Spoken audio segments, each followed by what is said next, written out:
आणि नेमके संच मान्यतेबद्दल काय नेमके आता नवीन जी आर काढला यामुळे विद्यार्थ्यांचं आणि शिक्षकांचं काय नुकसान होणार आहे तुम्ही काय सगळ्यात मोठं विद्यार्थ्याचं नुकसान होणार आहे। काय झालं 61 ते 90 असं म्हणून 3 शिक्षक दिले आणि 61 ते मी एकच सांगतो त्यातलं उदाहरण एवढं सांगत नाही बसत 61 ते 90 पर्यंत त्याच्यातही त्यांनी किमान मर्यादा 76 ठेवली म्हणजे जर 75 जर असन तर तुम्हाला 3 शिक्षक भेटणार नाही 2 भेटन। आता 70-75 विद्यार्थी आले जर 2 शिक्षक दिले तर शाळा चालन का?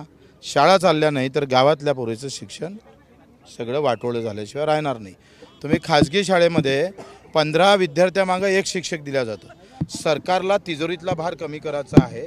माझा सरळ आरोप आहे का हे सगळे अनुदानित शाळा बंद करून तिजोरीचा भार कमी करून इथे अदानी अंबानीच्या घशात ह्या शिक्षण क्षेत्र घालण्याचा व्यवस्थित प्लॅन आहे आणि तो आम्हाला हाणून पाडायचा आहे। पहिले जातीनुसार शिक्षण भेटत नव्हतं, आता पैसा नाही म्हणून चांगलं शिक्षण भेटत नाही, दर्जेदार शिक्षण तर देऊ शकलेच नाही।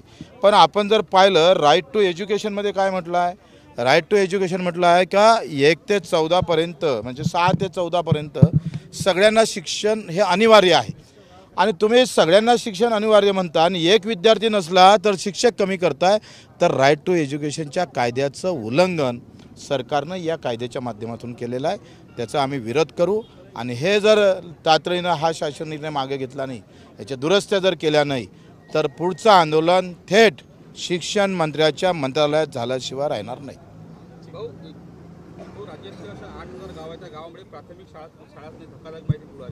आता खरं तर आपण पाहिलं का एका इकडे राईट टू एज्युकेशनसारखा कायदा आल्यानंतर शिक्षण हे घरापर्यंत झाले पाहिजे होतं कारण शिक्षणाचं मूल्य हे आपण इतर याच्यामध्ये मोजू शकत नाही। तुम्ही रस्त्यासाठी साधं जर नागपूरची आपण बुलेट ट्रेन आणली 60,000 कोटी रुपये दिले, आता वर्षाच्या बजेटमध्ये जर आपण पाहिलं तर शिक्षणामध्ये फक्त 2,000 कोटी आहे। 60,000 कोटी 10 वर्षात फक्त 20,000 कोटी खर्च व्हायचे। तुम्ही ज्याची आवश्यकता नाही आहे तिथं खर्च करता पण शिक्षणासाठी मात्र तुमचे हात आखुडते का घेतं आणि त्याच्या एकंदरीत प्राथमिक शिक्षण तरी आम्ही पाहतो खेड्यात गावात भेटलं पाहिजे, याची जबाबदारी सरकारनं घेतली पाहिजे आणि ते जर न घेता उलट ते आहे ते शिक्षण संस्था बंद पाडून पुन्हा उघड्यावर आणण्याचा प्रयत्न होत असेल तर त्याचा आम्ही निश्चित करू। महानगरपालिका निवडणुका तोंडावर आलेल्या आहेत, अमरावती महानगरपालिकेची निवडणुकीत देखील होणार आणि त्यापूर्वी महायुतीमध्ये जातो जर आपण पाहिलं तर रवी राणांना विरोध केला जाते महायुतीमध्ये राष्ट्रवादीकडनं अजित पवारकडनं। रवी राणा जर महायुतीमध्ये असतील तर मग आम्ही महायुतीत राहू नाहीत असं म्हणतात। तो त्यांचा प्रश्न आहे, आपल्याला काय लेनदेन आहे? हे राहिले काय नाही राहिले काय मोठं काय तीर मारणार आहे आणि त्या जिल्ह्याचं काही फार चांगलं होणार आहे शहरात?